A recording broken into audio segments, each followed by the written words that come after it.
Le bruit du métal claquant contre le métal résonna à travers le poste de contrôle de sécurité comme un coup de feu. Enlevez la veste maintenant. Le sergent-chef Silas Briggs se tenait les bras croisés sur la poitrine, regardant de haut la femme devant lui comme si elle était une ordure qui s'était égarée dans la plus grande base navale de la côte est des États-Unis. La femme resta immobile. Ses cheveux étaient un enchevêtrement sale, non lavé et pendant mollement autour d'un visage sans expression. Elle portait une veste en jean délavé, usée au coude, et un jean troué aux genoux qui évoquait la pauvreté plutôt que la mode. Passe de sac, pas de portefeuille, aucune pièce d'identité, et pas un seul mot d'explication. Je vous ai dit de l'enlever. Briggs s'avança, sa voix portant à travers toute la zone de sécurité, avec l'autorité d'un homme qui n'avait jamais remis en question son propre pouvoir. Ou je demanderai à quelqu'un de le faire pour vous. 23 pères d'yeux se tournèrent vers eux. Des soldats s'arrêtèrent en pleine foulée. Des contractuels civils levèrent les yeux de leurs papiers. Un vétéran âgé en fauteuil roulant se pencha en avant. Ses yeux usés se plissant tandis qu'il observait la scène. La femme retira lentement sa veste. En dessous, un t-shirt gris, vieux et trop grand, pendait lâchement sur une silhouette qui semblait presque fragile. Elle ne devait pas peser plus de 50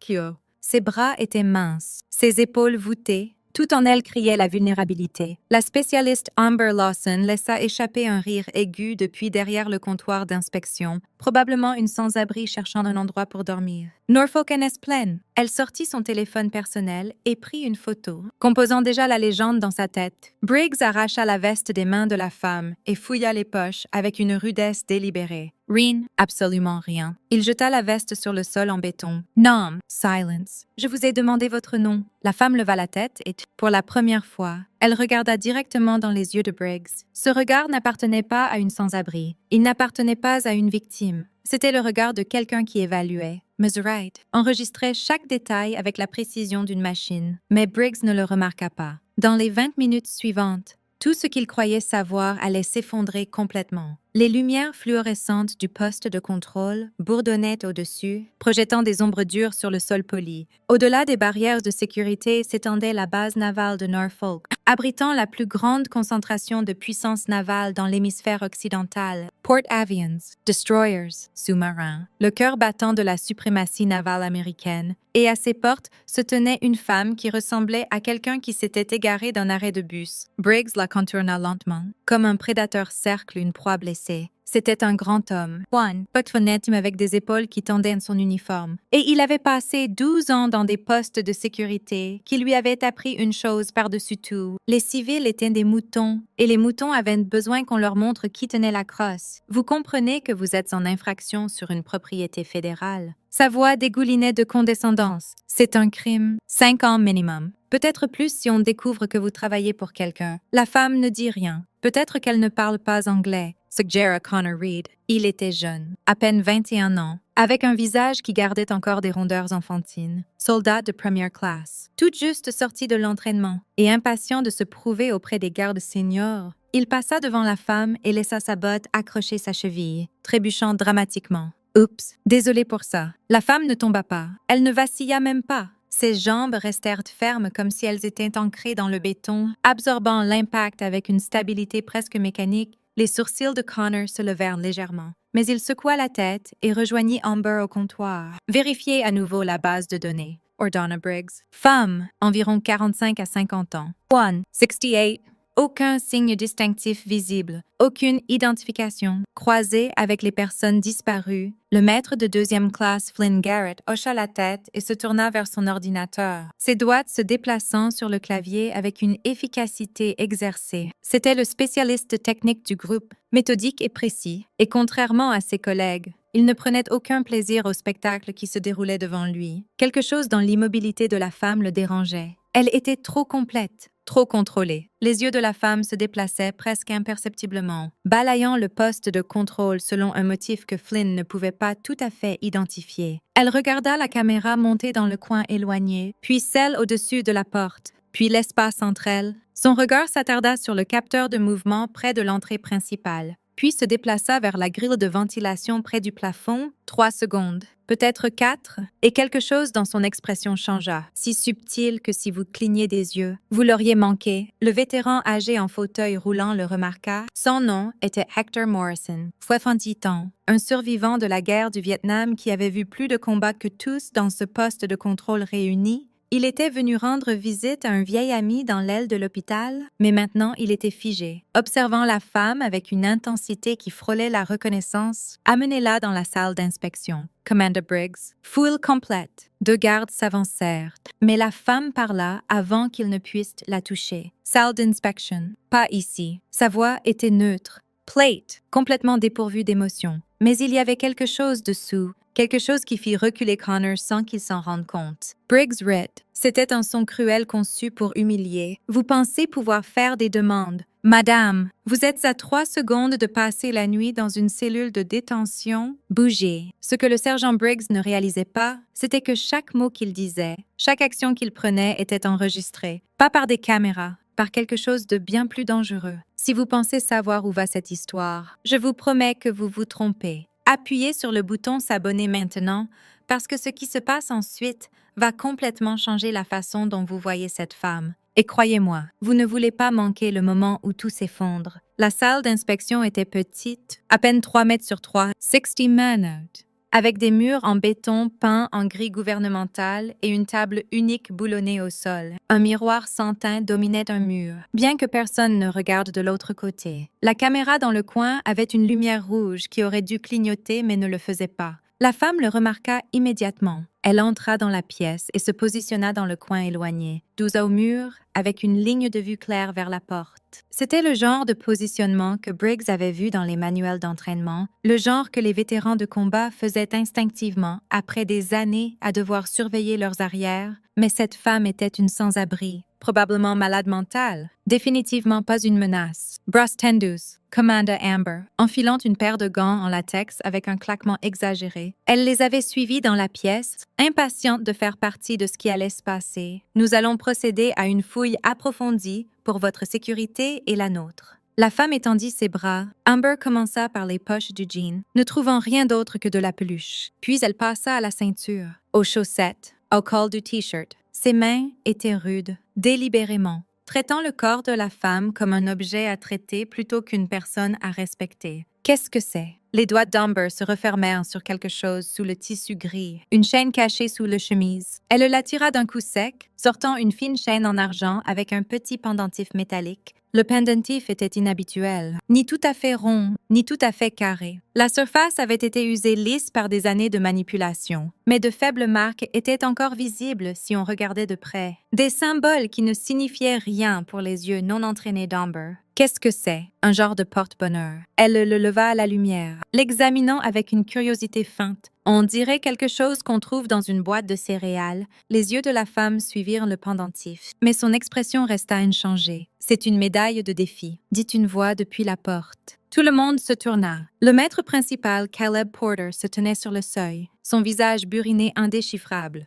Il était dans la fin de la cinquantaine, avec des cheveux gris coupés ras, et l'autorité tranquille qui venait de décennies de service. Il passait par là quand quelque chose l'avait arrêté, quelque chose qu'il ne pouvait pas tout à fait nommer. « Laissez-moi voir ça », dit-il, entrant dans la pièce sans demander la permission. Amber hésita, puis le lui tendit. Porter tourna la médaille dans ses doigts, son front se plissant tandis qu'il étudiait la surface usée. Les symboles étaient presque complètement effacés, mais il pouvait distinguer des fragments. Un aigle, un trident, des chiffres qui pourraient être une date ou autre chose entièrement. Pendant un instant, quelque chose traversa son visage. Reconnaissance, inquiétude. Cela disparut avant que quiconque ne puisse l'identifier. « Où avez-vous eu ça ?» demanda-t-il à la femme, sa voix plus douce qu'elle n'avait le droit de l'être. Elle ne répondit pas. « Maître principal, c'est une affaire de sécurité », interrompit Briggs, son ton indiquant clairement que la présence de Porter était indésirable. « Nous nous en occupons à partir d'ici. » La mâchoire de Porter se serra presque imperceptiblement.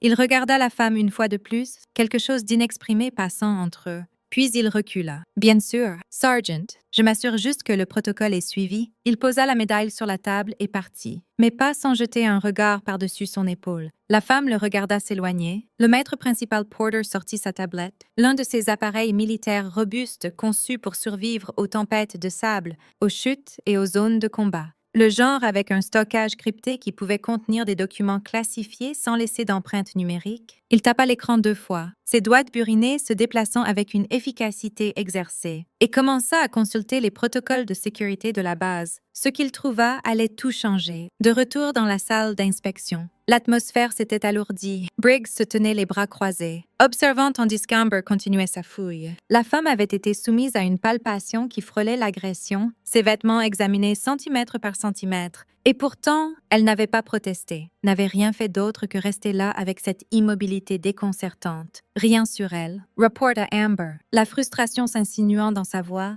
Pas d'armes, pas de drogue, pas d'identité. Juste cette stupide médaille. Et le détecteur de métal? Demanda Briggs. Il a signalé quelque chose sur son côté gauche. Ça devait être la chaîne. C'est le seul métal qu'elle a. Briggs n'était pas satisfait. Il s'approcha de la femme, envahissant son espace personnel avec une agressivité délibérée. « Qui êtes-vous? Et ne me donnez pas le traitement du silence. Je fais ça depuis 12 ans. Je peux rendre votre vie très difficile. » La femme inclina légèrement la tête, comme si elle considérait ses mots. Puis elle parla, sa voix toujours plate, mais avec quelque chose de nouveau dessous. Quelque chose qui ressemblait presque à de l'amusement. « Vous devriez vérifier votre caméra. » Briggs cligna des yeux. Quoi? Coin supérieur gauche. La lumière rouge ne clignote pas, ce qui signifie qu'elle est soit désactivée, soit qu'elle enregistre sur une source externe. Votre capteur de mouvement près de la porte a un délai de 3 secondes entre l'activation et l'alerte.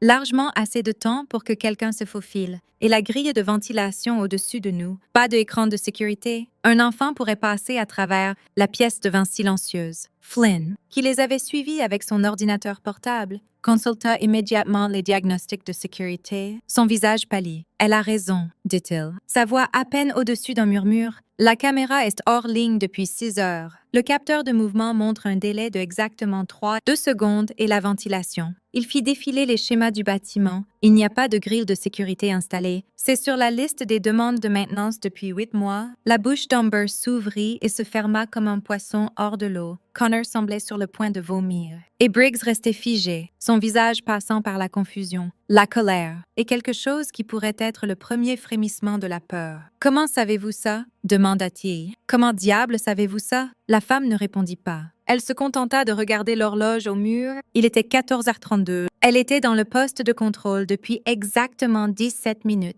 La porte s'ouvrit et la lieutenant-commandante Fiona Drake entra dans la pièce déjà bondée. Elle était grande, anguleuse, avec des traits acérés et l'expression de quelqu'un qui n'avait ni le temps ni la patience pour ce qui se passait ici. « Que se passe-t-il? » demanda-t-elle, ses yeux balayant la scène. « J'ai un briefing dans 20 minutes et j'entends des rapports sur une sorte d'incident. Femme non identifiée. Madame, rapporte à Briggs. Se mettant au garde à vous, pas d'identité, pas d'explication, refus de répondre aux questions. Nous procédons à une fouille approfondie. » Drake regarda la femme, prenant en compte l'apparence négligée, les vêtements usés, la pauvreté apparente. Sa lèvre se retroussa légèrement. C'est ça qui cause tout ce remue-ménage. Une vagabonde sans abri. Elle vérifia sa montre. Traitez-la et passez à autre chose. Sergeant, nous n'avons pas toute la journée. Oui, madame, nous sommes juste, j'ai dit traitez-la. La voix de Drake ne laissait aucune place à l'argumentation. Suivez le protocole. Documentez tout et soit libérez-la. Soit remettez-la aux policiers militaires.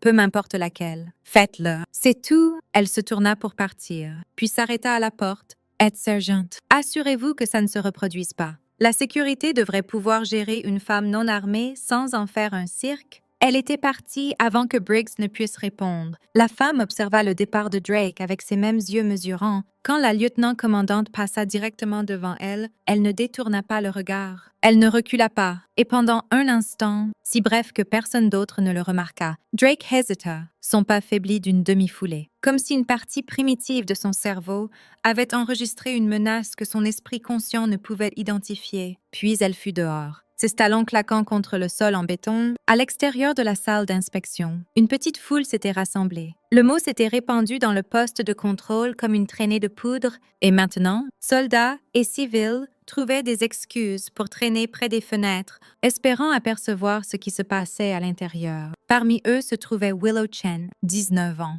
3 semaines après le camp d'entraînement, et si novice qu'elle sursautait encore quand des officiers seniors passaient, elle se rendait pour prendre son service quand le tumulte avait attiré son attention. Et maintenant, elle se tenait à l'arrière de la foule, observant avec de grands yeux. « Qui est-elle » demanda-t-elle au soldat à côté d'elle, un spécialiste nommé Marcus, stationné à Norfolk depuis 3 ans. Marcus haussa les épaules. Personne ne sait. Pas d'identité, pas d'histoire. Elle s'est juste approchée de la porte et s'est tenue là. Briggs perd la tête. Devrions-nous faire quelque chose? Marcus Ritt. Comme quoi, entrer et lui demander gentiment. Crois-moi, Chen, quoi qu'il se passe là-dedans, tu ne veux pas en faire partie. Contente-toi d'observer et d'apprendre. C'est comme ça que les choses fonctionnent dans la vraie Navy. À l'intérieur de la pièce, la vraie Navy démontrait exactement comment les choses fonctionnaient. Briggs s'était remise de sa confusion momentanée et canalisait maintenant cela en colère. « Je ne sais pas comment vous connaissez nos systèmes de sécurité, dit-il, s'approchant encore plus de la femme. Mais ça me dit que vous n'êtes pas une sans-abri ordinaire. Vous avez surveillé cet endroit, probablement en train de planifier quelque chose. Sergeant, commença Flynn. Taisez-vous. Garrett, je m'en occupe. Briggs sortit sa radio. IC Post Alpha. J'ai besoin de la police militaire dans la salle d'inspection principale. Nous avons une menace de sécurité potentielle. L'expression de la femme ne changea pas, mais quelque chose bougea dans la pièce. L'air sembla s'alourdir. Amber recula inconsciemment, se positionnant plus près de la porte. Vous savez ce que je pense, continua Briggs, sa voix basse et dangereuse. Je pense que vous êtes une sorte d'espionne, peut-être russe, peut-être chinoise. Ça expliquerait pourquoi vous en savez autant sur nos systèmes. Ça expliquerait pourquoi vous ne parlez pas. Il sourit, l'expression laide de satisfaction. Les policiers militaires vous feront cracher la vérité. Ils ont des méthodes. La porte s'ouvrit à nouveau et le fauteuil roulant entra. Hector Morrison, le vétéran du Vietnam, avait manœuvré son fauteuil dans le couloir et à travers la foule grandissante. Et maintenant, il se tenait dans l'embrasure avec une expression qui le faisait paraître des décennies plus jeune. « Phils, dit-il, sa voix portant le gravier de 78 ans de vie dure, je pense que vous faites une très grosse erreur. » Briggs se tourna. « Monsieur, c'est une zone restreinte. Vous devez partir immédiatement. J'ai servi 32 ans dans l'armée de ce pays, dit Hector, ses yeux ne quittant jamais la femme. Commencé comme soldat, fini comme colonel. J'ai vu beaucoup de choses pendant ces années. Des choses qui vous donneraient des cauchemars pour le reste de votre vie. » Il s'arrêta, son regard s'aiguisant. « Et j'ai appris à reconnaître certaines qualités, des qualités que la plupart des gens manquent. Monsieur, je vais devoir vous demander de... Cette femme, continua Hector, pointant un doigt noueux vers elle, n'est pas ce que vous pensez. Pas du tout. » Le visage de Briggs rougit de colère. « Avec tout le respect, monsieur, cela ne vous concerne pas. Maintenant, veuillez partir avant que je ne vous fasse escorter. » Pendant un long moment, Hector ne bougea pas. Il resta assis là, regardant la femme avec quelque chose qui pourrait être du respect, pourrait être de la reconnaissance. Puis il secoua lentement la tête. « Quand vous réaliserez ce que vous avez fait, dit-il calmement, rappelez-vous que j'ai essayé de vous avertir. » Il tourna son fauteuil et s'éloigna, laissant un silence qui semblait résonner de sens inexprimé. « Avez-vous vu ça? La façon dont elle a bougé. Quelque chose ne va pas du tout ici. Ou très bien. Selon de quel côté vous êtes, laissez un commentaire ci-dessous avec votre théorie sur qui elle est vraiment. Abonnez-vous si vous ne l'avez pas déjà fait. Parce que la vérité commence à sointer par les fissures, la police militaire arriva à 14h47. Le sergent-major Theo Grant et le caporal Isaac Webb, 2 hommes qui semblaient taillés dans le même bloc de granit. Grant était l'officier senior, mi-cinquantaine avec des cheveux poivre et sel et un visage qui avait vu trop de conseils de guerre pour les compter. Webb était plus jeune, plus silencieux, avec les yeux vigilants de quelqu'un qui avait appris que le silence était souvent plus utile que la parole. Sergeant Briggs, dit Grant, examinant la scène avec un détachement professionnel. Rapport, femme non identifiée. Sergeant Major, pas d'identité, pas de coopération. Menace de sécurité potentielle. Elle a démontré une connaissance détaillée de nos systèmes de sécurité. Emplacements des caméras. Délai des capteurs. Vulnérabilité structurelle. Je crois qu'elle pourrait avoir mené une reconnaissance pour une partie hostile. Les yeux de Grant se posèrent sur la femme. Elle n'avait pas changé de position depuis qu'elle était entrée dans la pièce. Toujours debout dans ce coin dos au mur, toujours observant tout avec ses yeux sombres mesurant. « Madame, dit Grant. » Et le mot sortit différemment que de la bouche de Briggs. Plus doux, presque respectueux. « Comprenez-vous pourquoi vous êtes détenu? » La femme rencontra son regard. quelque chose passa entre eux. Un éclat que Webb attrapa, mais que Briggs manqua entièrement. La posture de Grant changea presque imperceptiblement. Ses épaules se redressèrent. Son menton se leva. « Madame, dit-il à nouveau, y a-t-il quelque chose que vous voudriez dire avant que nous procédions? » La femme parla. 3 mots. Appelez le commandant Hayes. Le nom atterrit comme une bombe dans la petite pièce. Le commandant Solomon Hayes était l'officier commandant de la base navale de Norfolk, l'homme qui supervisait tout ce qui se passait dans ses portes, l'homme dont l'emploi du temps était géré par 3 assistants et dont le temps valait plus que ce qu'aucun d'eux ne gagnerait jamais dans une vie. Amber rit nerveusement. Vous ne pouvez pas juste demander le commandant. Savez-vous qui il est? Je sais exactement qui il est, dit la femme. C'était la phrase la plus longue qu'elle avait prononcée depuis son arrivée. Drake, qui était revenu après avoir reçu la notification des policiers militaires, secoua la tête avec un mépris à peine dissimulé. C'est ridicule. Elle est clairement délirante. Traitez-la et qu'on en finisse. Madame, dit Grant lentement, ses yeux toujours fixés sur la femme, vous me demandez de contacter l'officier commandant de cette base. Ce n'est pas quelque chose que je peux faire sans justification. La femme ne cligna pas des yeux. Vous trouverez la justification? Je suggère que vous passiez l'appel. Assez, Briggs s'avança, menottes à la main, Sergeant Major, avec votre permission. J'aimerais menotter la suspecte. Et il tendit la main vers son poignet. Ce qui se passa ensuite prit moins de 2 secondes. Le corps de la femme pivota, un mouvement contrôlé qui utilisa l'élan de Briggs contre lui. Son bras bougea en un arc précis, brisant sa prise avec une technique que Flynn identifierait plus tard de son entraînement aux arts martiaux comme une manipulation articulaire parfaite. Briggs trébucha en arrière, déséquilibré, et sa main jaillit instinctivement,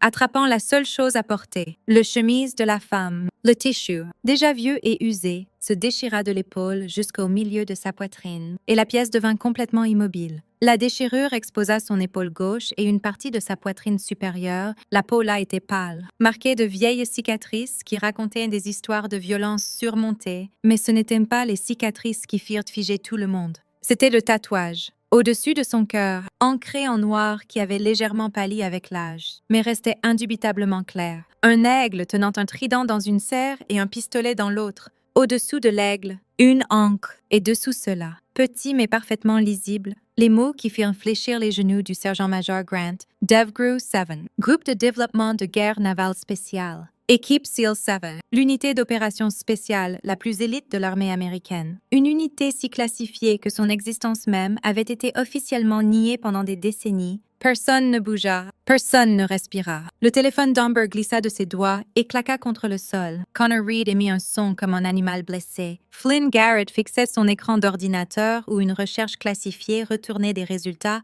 qui lui glaçaient le sang. Et le maître principal Caleb Porter, qui avait observé à travers le miroir sans teint depuis la salle d'observation voisine, leva lentement la main à son front. Il salua. Le bruit de pas résonna dans le couloir. Lords, déterminé, le genre de pas qui faisait redresser instinctivement les officiers juniors. Le commandant Solomon Hayes apparut dans l'embrasure. C'était un grand homme, imposant avec 35 ans de service inscrits dans les lignes de son visage. Il avait commandé des destroyers, dirigé des forces opérationnelles, survécu à 3 déploiements de combat. Il y avait très peu de choses dans ce monde qui pouvaient le surprendre. Mais la femme aux chemises déchirées le surprit. Son visage passa par des émotions en succession rapide. Agacement d'être appelé loin de ses devoirs. Confusion face à la scène devant lui. Reconnaissance quand ses yeux trouvèrent le tatouage. Et puis quelque chose qui ressemblait fort à de la terreur. Il se mit au garde à vous. Sa main se leva en un salut si net qu'il semblait trancher l'air. Amiral Callahan. Madame, je n'avais pas été informé de votre inspection. La femme, l'amiral Ivory Callahan, contre-amiral inférieur, commandant adjoint du commandement de guerre navale spécial, le regarda avec ses mêmes yeux mesurants. Ça, dit-elle calmement,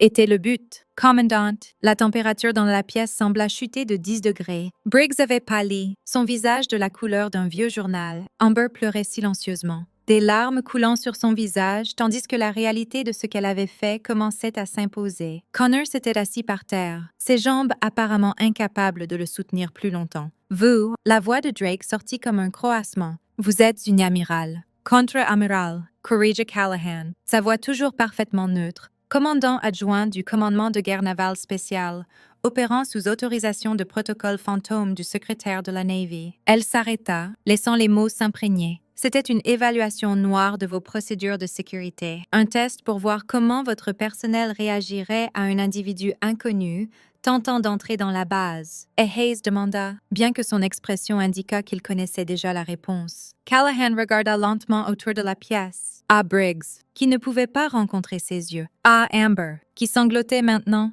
À Connor, toujours par terre. À Flynn, qui se tenait au garde-à-vous avec la posture rigide d'un homme face à un peloton d'exécution. À Drake, dont le visage était passé du mépris à l'horreur. Échec, dit-elle. Échec complet et systématique. Le mot plana dans l'air comme une sentence de mort. Amiral Hayes commença. Je veux vous assurer que ce comportement ne représente pas. Épargnez-moi ça, commandant. La voix de Callahan trancha ces mots comme une lame. J'ai été détenu pendant 32 minutes. Pendant ce temps, j'ai été verbalement maltraité, physiquement malmené, menacé d'emprisonnement et ordonné de me soumettre à une fouille à nu dans une zone publique. Elle leva les restes déchirés de son chemise. Mes vêtements ont été endommagés. Ma dignité a été agressée. Et pas une fois quelqu'un n'a pensé à vérifier mon identité par les canaux appropriés. Elle marcha vers la table où reposait encore sa médaille de défi, la ramassant et la tournant dans ses doigts. Savez-vous ce que c'est? Sergeant Briggs. Briggs ouvrit la bouche, mais aucun son n'en sortit. C'est une médaille de l'équipe SEAL 7. Donnée par mes coéquipiers après notre première opération réussie à Kandahar, octobre 2001. Je la porte depuis 23 ans. Elle regarda Amber. Vous l'avez appelé quelque chose d'une boîte de céréales. Amber émit un son étouffé. Commandant Hayes, continua Callahan, je veux un rapport complet sur mon bureau d'ici 17 heures demain. Dossier personnel de tous ceux impliqués dans cet incident. Reports d'entraînement. Évaluation de performance. Tout, oui, amiral et commandant. Elle se tourna pour lui faire face directement. Appelez votre bureau, Jag. Plusieurs de vos gens vont avoir besoin d'avocats. Le silence qui suivit fut absolu. À l'extérieur de la salle d'inspection, la foule qui s'était rassemblée était devenue complètement immobile. Le mot se répandait dans le poste de contrôle comme des ondulations dans un étang. Des téléphones apparurent dans les mains, mais personne n'osa enregistrer. C'était quelque chose dont on murmurerait, pas qu'on filmerait. Willow Chen se tenait au bord de la foule, sa main figée à mi-chemin vers sa poche où reposait son propre téléphone. Elle avait été sur le point de prendre une vidéo. Quelque chose l'avait arrêtée. Maintenant, observant à travers la fenêtre tandis que l'amiral se tenait au milieu des décombres de carrière qu'elle venait de détruire, Willow comprit pourquoi son instructeur de camp d'entraînement avait passé tant d'heures à marteler une leçon dans leur tête. Ne jamais supposer, ne jamais sous-estimer et ne jamais oublier que les personnes les plus dangereuses au monde sont souvent celles qui paraissent le moins menaçantes. Hector Morrison fit rouler son fauteuil roulant vers la scène, s'arrêtant à côté de Willow. « Vous n'avez pas enregistré, observa-t-il. »« Non, monsieur. »« Pourquoi pas? » Willow y pensa un moment. Ça ne semblait pas correct. C'est au-dessus de mon grade. Le vieux vétéran sourit, révélant des dents jaunies par l'âge, mais encore aiguisées. Feel intelligent. La plupart des gens de votre âge auraient mis cette vidéo sur Internet avant que l'amiral ait fini de parler. Il hocha la tête vers la salle d'inspection. Vous savez ce que vous venez de voir. Je ne suis pas sûr. Monsieur, des conséquences, dit Hector. De vraies conséquences. Quelque chose que beaucoup de gens oublient d'exister dans ce monde. Il commença à s'éloigner, puis s'arrêta. J'ai servi sous l'amiral Elmo Zumwalt au Vietnam, l'un des plus grands leaders navals de l'histoire. Vous savez ce qui le rendait grand? Willow secoua la tête. Il n'oubliait jamais que chaque personne en uniforme était d'abord un être humain. Il jugeait les gens par leurs actions, pas par leur apparence. Hector fit un geste vers l'amiral Callahan. Elle me rappelle lui, souvenez-vous-en. Il s'éloigna, laissant Willow seule avec ses pensées. À l'intérieur de la salle d'inspection, le choc initial cédait la place à la froide et dure réalité de ce qui venait ensuite. Le commandant Hayes avait renvoyé tout le personnel non essentiel, ne laissant que lui-même, l'amiral Callahan, les 5 individus principaux impliqués dans l'incident, et le sergent-major Grant, qui avait été identifié comme la seule personne à avoir traité l'amiral avec un respect approprié avant que son identité ne soit révélée. Amiral Hayes dit prudemment. Puis-je demander comment vous souhaitez procéder? Callahan avait récupéré sa veste en jean là où Briggs l'avait jetée par terre. Elle l'enfila par-dessus son chemise déchirée, couvrant les tatouages qui avaient tout changé. D'abord, dit-elle, je veux revoir les images de sécurité de cet incident. Toutes, bien sûr. Deuxièmement, je veux voir les rapports d'inspection de ce poste de contrôle remontant à 6 mois, incluant les journaux d'entraînement. les dates de certification et tout incident précédent impliquant des détenus civils. Je les compilerai dans l'heure. Troisièmement, elle se tourna pour faire face aux 5 personnes dont elle tenait maintenant les vies entre ses mains. Je veux parler à chacun d'eux individuellement, en commençant par le sergent Briggs. La lieutenant-commandante Drake pensa à sa carrière. 15 ans de service, son fonds de retraite militaire, la police d'assurance-vie pour vétérans qu'elle avait amélioré le mois dernier. Tout ce pourquoi elle avait travaillé pouvait disparaître en un seul moment de mauvais jugement. La couverture spécialisée pour les familles militaires n'était pas bon marché. Mais en regardant la femme devant elle maintenant, Drake réalisa que certaines décisions coûtaient bien plus que de l'argent. Les entretiens individuels eurent lieu dans le bureau de Hayes, un étage au-dessus du poste de contrôle. C'était une pièce d'angle avec des fenêtres donnant sur la base, les murs couverts de commandations et de photos de navires que Hayes avait commandés. Un drapeau américain se tenait dans un coin. Un fanion de l'Académie navale pendait derrière le bureau. Briggs fut le premier. Il entra dans le bureau comme un homme marchant vers son exécution, ce qui n'était pas loin de la vérité. Callahan s'assit derrière le bureau de Hayes. Le commandant avait insisté. Un geste de déférence qui en disait long sur les dynamiques de pouvoir en jeu. Elle ne leva pas les yeux quand Briggs entra. Elle lisait quelque chose sur une tablette, son doigt glissant lentement sur l'écran. « Asseyez-vous, Sergeant. » Briggs s'assit, ses mains tremblaient. 12 ans dans des postes de sécurité. Dit Callahan, lisant toujours. Promu 2 fois. Réprimandée 1 fois en 2018 pour usage excessif de la force lors d'une détention, elle leva les yeux. Cette réprimande a été retirée de votre dossier après que vous ayez déposé une plainte. Vous souvenez-vous de ce que vous avez dit dans cette plainte? Le gosier de Briggs se serra. J'ai dit que la force était justifiée, vu le niveau de menace. La détenue était une dépendante de 17 ans qui avait oublié sa carte d'identité. La voix de Callahan était glaciale. Elle pesait 41 kilos. Elle pleurait et vous l'avez jetée contre un mur assez fort pour laisser des bleus. Le rapport. J'ai lu le rapport. J'ai aussi lu la déclaration d'incident originale avant qu'elle ne soit modifiée par votre superviseur. Elle posa la tablette. Je vais vous poser une question, Sergeant, et je veux que vous y pensiez très attentivement avant de répondre. Pourquoi m'avez-vous traité comme vous l'avez fait? Briggs ouvrit la bouche. La ferma, l'ouvrit à nouveau. Le protocole stipule. Le protocole ne stipule pas que vous deviez jeter les effets personnels d'un détenu par terre. Le protocole ne stipule pas que vous deviez les moquer, les menacer ou ordonner une fouille à nu dans une zone publique. Le protocole stipule que vous devez identifier, documenter, vérifier et escalader. Callahan se pencha en avant. Vous n'avez fait aucune de ces choses. Alors je demande à nouveau, pourquoi? Le silence s'étira. Quand Briggs parla enfin, sa voix était à peine audible. Parce que je le pouvais? Callahan hocha lentement la tête. Parce que vous le pouviez, parce que vous aviez le pouvoir et que elle, je n'en avais aucun. Parce qu'il n'y avait pas de conséquences, pas de surveillance. Personne qui croirait ma parole contre la vôtre. Elle se leva. Ça, Sergeant, c'est la définition de l'abus d'autorité. Et dans la Navy des États-Unis, l'abus d'autorité n'est pas seulement une violation des règlements. C'est une trahison de tout ce que cet uniforme est censé représenter. Admiral, s'il vous plaît. Conseil de guerre, dit Callahan Platement. Vous serez formellement accusé dans 72 heures. D'ici là, vous êtes relevé de vos fonctions et confiné à vos quartiers. Elle décrocha le téléphone sur le bureau. Sergeant Major Grant, veuillez escorter le sergent Briggs à ses quartiers. Tandis que Briggs était emmené, quelque chose se brisa en lui. Pas sa fierté, qui avait été brisée au moment où il avait vu ce tatouage. Quelque chose de plus profond, quelque chose qui lui avait permis de croire pendant 12 ans qu'il était l'un des bons. Il ne pleurait pas. Les hommes comme Briggs ne pleurent pas. Mais le vide dans ses yeux racontait la même histoire. Amber fut la suivante. Contrairement à Briggs, elle n'essaya pas d'expliquer ou de justifier. Elle entra, s'assit et attendit le jugement avec l'expression résignée de quelqu'un qui savait qu'il n'y avait pas d'échappatoire. Specialist Lawson. Commença Callahan. Parlez-moi des photographies. Le visage d'Amber, déjà pâle, Devant gris. Les photographies, celles que vous avez prises sur votre téléphone personnel de moi, dans une situation de détention. La voix de Callahan était douce, presque gentille, ce qui la rendait pire. Pensiez-vous que je n'avais pas remarqué?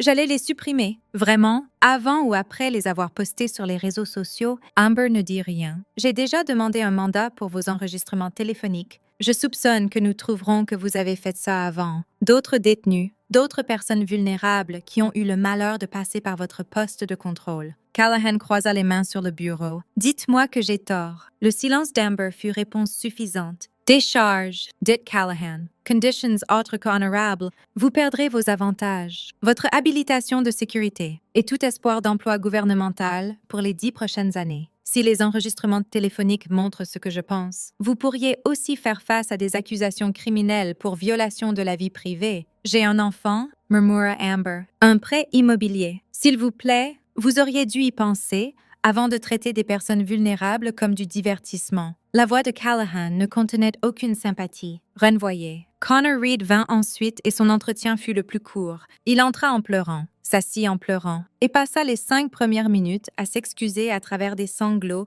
qui rendaient ses mots presque incompréhensibles. Il avait 21 ans. Il avait rejoint la Navy parce que son père avait servi et son grand-père avant lui. Il n'avait jamais attendu finir ici. Vous m'avez donné un coup de pied, dit Callahan quand il se fut calmé assez pour parler. Quand vous êtes passé devant, vous m'avez délibérément frappé et puis fin de trébucher. J'essayais de m'intégrer. Connor réussit Briggs et Amber. Il disait que je devais montrer que je n'étais pas faible, que je devais me prouver. Et se prouver signifiait agresser un détenu. Je ne l'ai pas vu comme une agression. Je pensais, il s'interrompit. Incapable de finir. Callahan l'étudia longuement. Il était jeune, effrayé, facilement influencé par les mauvaises personnes. Dans un autre contexte, il aurait pu devenir un bon marin, un bon homme. Soldat Reed, dit-elle enfin, vous allez faire l'objet d'une enquête. Selon ce que l'enquête trouvera, vous pourriez faire face à une action administrative ou à des accusations criminelles. En attendant, vous êtes suspendu des tâches de sécurité. Oui, madame, mais je vais vous dire quelque chose que je veux que vous vous rappeliez pour le reste de votre carrière. Elle se pencha en avant. Suivre les ordres ne signifie pas suivre n'importe quels ordres. Ça signifie suivre des ordres légitimes de personnel autorisé. Ce que faisait Briggs n'était pas légitime. Ce que faisait Amber n'était pas légitime. Et quand vous avez suivi, vous êtes devenu complice de leur inconduite. Je comprends.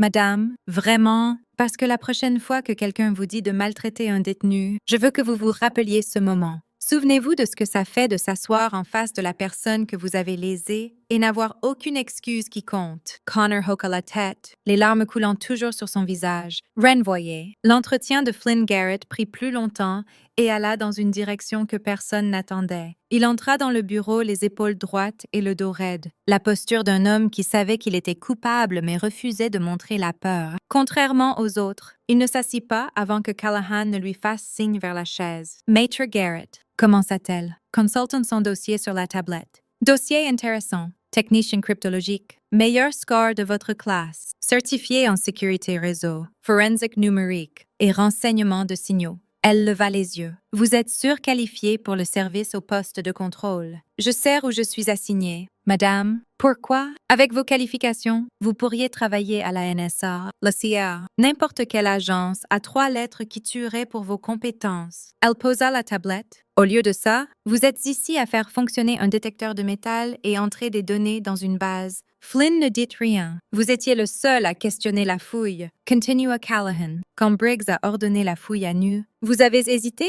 Quand j'ai décrit les vulnérabilités de sécurité, vous les avez vérifiées immédiatement. Et votre réaction m'a dit que vous n'en saviez rien avant. Elle inclina légèrement la tête. Pourquoi? Permission de parler librement. Madame, accordé. Flynn prit une inspiration. J'ai demandé le service au poste de contrôle parce que je voulais comprendre comment la sécurité fonctionne au niveau de base. La connaissance théorique n'est pas assez. Vous devez voir comment les systèmes fonctionnent en pratique avec les variables humaines impliquées. Il s'arrêta. Ce qui s'est passé aujourd'hui, je savais que c'était mal. J'aurais dû faire plus pour l'arrêter. Pourquoi ne l'avez-vous pas fait? Parce que Briggs est mon supérieur. Parce que la lieutenant-commandante Drake a autorisé la fouille. Parce que la chaîne de commandement... Il s'arrêta, secouant la tête. Il n'y a pas d'excuse. J'aurais dû parler, je ne l'ai pas fait. Callahan l'étudia longuement. Vous avez vérifié mes informations sur les vulnérabilités de sécurité? À quelle vitesse? 23 secondes. Madame, et si ces informations avaient été fausses? Si j'avais menti pour créer une distraction, j'aurais signalé immédiatement et alerté les policiers militaires. Un fantôme de ce qui pourrait être de l'approbation traversa le visage de Callahan. Maître Garrett, je vais recommander que vous soyez réassigné à un poste qui utilise mieux vos capacités. Vous recevrez une lettre de conseil pour votre rôle dans les événements d'aujourd'hui, mais aucune action disciplinaire formelle. Flynn cligna des yeux. Madame, vous avez fait des erreurs aujourd'hui, mais vous avez aussi démontré une pensée critique sous pression, une volonté de questionner les suppositions et surtout l'intégrité d'admettre la faute sans déviation. Elle se leva, signalant que l'entretien était terminé. La Navy a besoin de plus de gens comme ça. Ne me faites pas regretter cette décision. Je ne le ferai pas. Madame, merci. Tandis que Flynn partait, quelque chose avait changé dans son expression. Pas du soulagement exactement.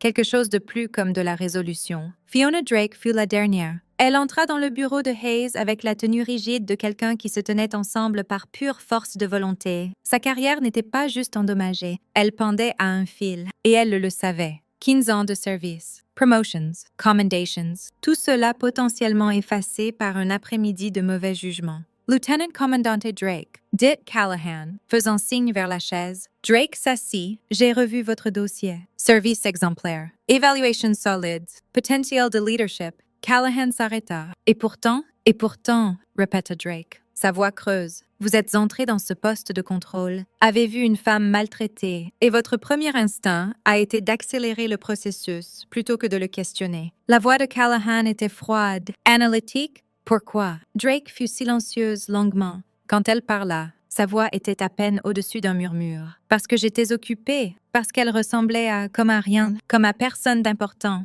Elle déglutit difficilement. Parce que j'ai supposé, vous avez supposé, oui, madame. Et qu'avez-vous appris aujourd'hui sur les suppositions? Drake leva les yeux, rencontrant ceux de Callahan pour la première fois, qu'elles peuvent mettre fin à des carrières, mettre fin à des vies, que quand vous êtes en position d'autorité, chaque supposition que vous faites a des conséquences pour des gens qui ne peuvent pas se défendre. Callahan hocha lentement la tête. Lieutenant Commandante, je ne vais pas mettre fin à votre carrière aujourd'hui. Le souffle de Drake se bloqua. Vous allez recevoir une lettre de réprimande qui ira dans votre dossier permanent. Cela affectera probablement vos chances de promotion. Vous pourriez passer le reste de votre carrière à ce grade. Callahan se pencha en arrière. Mais vous avez suivi le protocole quand vous avez donné l'ordre de procéder. Vous avez aussi instruit votre personnel de le faire correctement. Ça n'excuse pas votre comportement, mais ça démontre que quelque part sous les suppositions, il y a un officier qui comprend les règles. Merci, amiral. Ne me remerciez pas. Je ne vous fais pas une faveur. La voix de Callahan s'aiguisa. Je vous donne une seconde chance parce que je crois que vous pouvez apprendre de ça. Prouvez-moi que j'ai tort.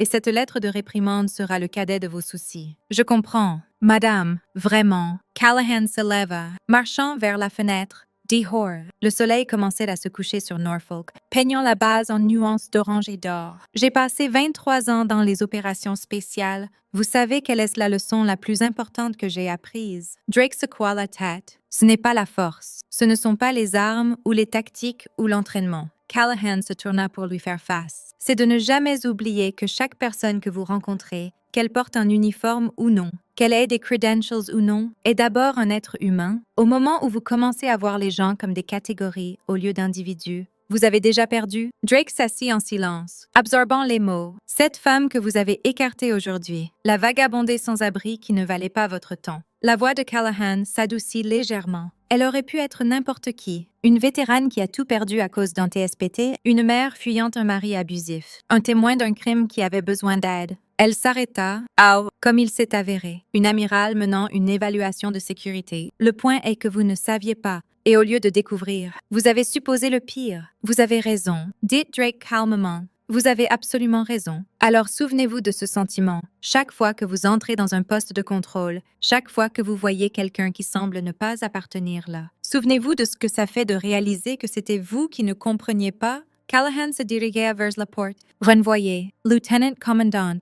Et Drake? Oui, madame. Faites mieux. La porte se ferma derrière Drake, laissant l'amiral Callahan seul dans le bureau du commandant Hayes. Le soleil était presque couché maintenant, projetant de longues ombres à travers la pièce. Elle se tenait à la fenêtre, regardant la base qui s'étendait en dessous. Les navires, les bâtiments, les milliers de personnels qui n'avaient aucune idée de ce qui s'était passé aujourd'hui. Derrière elle, la porte s'ouvrit. Le maître principal, Caleb Porter, entra, portant 2 tasses de café. « Pensez que vous pourriez en avoir besoin. »« Amiral, dit-il, posant une tasse sur le bureau. Callahan se tourna. « Vous m'avez reconnu. » Ce n'était pas une question. Porter hocha lentement la tête. Pas au début, mais quand j'ai vu la médaille, j'ai servi avec un SEAL une fois en 2007. Il avait une médaille exactement comme ça, même marque d'unité. Il s'arrêta, il parlait d'une femme nommée Ghost, disait qu'elle était la meilleure opératrice avec qui il avait travaillé, disait que si elle apparaissait quelque part en paraissant ne pas y appartenir, vous devriez fuir dans l'autre direction ou commencer à prier. Un fantôme de sourire traversa le visage de Callahan. Michael Torres, c'est lui. Il est commandant maintenant,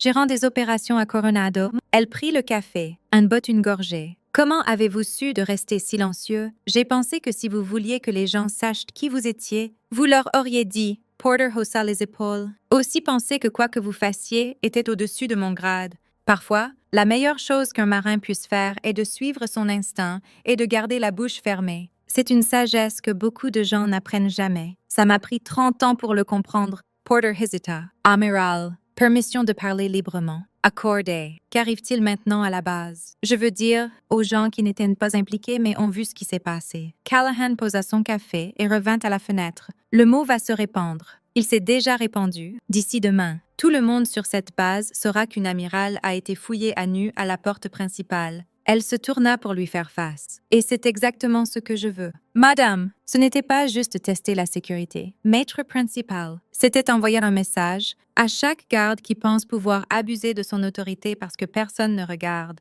à chaque officier qui suppose le pire sur les gens qui ne correspondent pas à leurs attentes, à tous ceux qui ont oublié que l'uniforme est censé représenter quelque chose. Porter hoqua lentement la tête. Et quand la prochaine sans-abri s'approchera de la porte, le prochain civil sans identité, c'est la question, n'est-ce pas? Callahan s'arrête. Mais il n'y avait pas de chaleur dedans. Je peux déposer des rapports. Je peux mettre fin à des carrières. Je peux restructurer les protocoles et imposer des entraînements. Mais je ne peux pas changer la culture. Pas seul. Ça prend tout le monde. Chaque marin, chaque officier, chaque contractuel civil choisissant de faire mieux. Et s'ils ne le font pas, alors je reviendrai. Elle ramassa sa veste, l'enfilant par-dessus son chemise ruinée, et la prochaine fois, je ne m'annoncerai pas du tout. La base était calme, tandis que l'amiral Callahan se dirigeait vers le parking où un SUV noir attendait. La foule qui s'était rassemblée au poste de contrôle s'était dispersée, mais elle pouvait sentir des yeux sur elle de toutes directions, observant des fenêtres, des embrasures, des ombres entre les bâtiments. D'ici demain, elle savait que son visage serait connu. Sa réputation la précéderait. Tant mieux. Le maître principal Porter marchait à côté d'elle, silencieux et stable. Quand ils atteignirent le SUV, il ouvrit la porte arrière et se tint au garde-à-vous. Amiral, ça a été un honneur. Maître principal Callahan s'arrêta avant d'entrer. Cette jeune femme, la recrue qui n'a pas enregistré l'incident. Quel est son nom? Chen. Madame Willow Chen. 3 semaines après le camp d'entraînement. Trouvez-la. Dites-lui que j'aimerais voir son dossier de service. Les sourcils de Porter se levèrent légèrement. Mais il ne questionna pas. Oui, madame. Callahan glissa sur la banquette arrière. Porter ferma la porte et se dirigea vers la position du conducteur. Elle l'avait demandé spécifiquement, voulant quelqu'un en qui elle pouvait avoir confiance pour le trajet de retour. Tandis que le SUV s'éloignait de la base navale de Norfolk, Callahan observe la base rétrécir dans le rétroviseur. Les lumières s'allumaient maintenant, fluorescentes et dures, illuminant les bâtiments et les navires, et le poste de contrôle où tout s'était passé. Briggs serait jugé en conseil de guerre. Amber serait déchargé. Connor ferait face à une enquête. Flynn serait réassigné. Drake porterait une lettre de réprimande pour le reste de sa carrière. Et le commandant Hayes passerait les 6 prochains mois à reconstruire la réputation de sa base depuis zéro. 6 vies changeaient. 6 lessons et prizes. Mais tandis que le téléphone satellite à côté d'elle bourdonnait d'un appel entrant, Callahan savait que les événements d'aujourd'hui n'étaient que le début. Elle répondit à la 2e sonnerie. Ghost Actual? La voix à l'autre bout était familière. L'Admiral James Warren, commandant du commandement de guerre naval spécial. Son patron, la seule personne qui connaissait toute l'étendue de ce qu'elle faisait vraiment. Norfolk est la 3e installation. Dit Warren sans préambule. Résultats identiques aux 2 autres. Protocoles d'intelligence humaine compromis. Procédure de sécurité plus préoccupée par l'apparence que par la substance. Personnel qui a oublié ce que l'uniforme signifie vraiment. Le motif tient.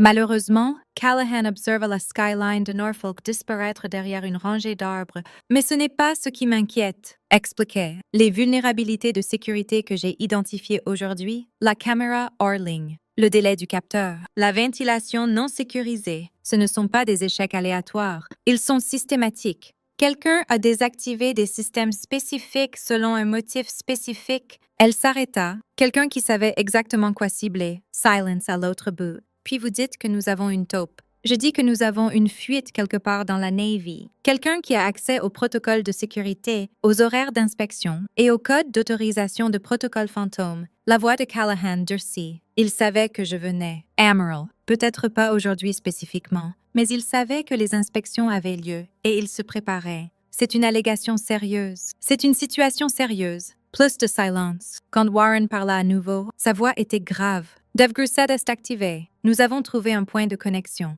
Interceptions de communication qui suggèrent que la fuite est interne. Haut niveau interne. Il s'arrêta. Ils savent pour vous, Ivory. Ils savent pour Ghost. L'expression de Callahan ne changea pas. Mais quelque chose bougea derrière ses yeux. Qui c'est? Nous ne les avons pas identifiés encore. Mais les interceptions sont claires. Ils suivent vos mouvements, vos évaluations. Ils savent que vous vous approchez de quelque chose. Alors je m'approcherai plus. Ce n'est pas pourquoi je vous dis ça. La voix de Warren portait un avertissement. Je vous le dis parce que vous devez être prudente. Qui que soient ces gens, ils ne jouent pas.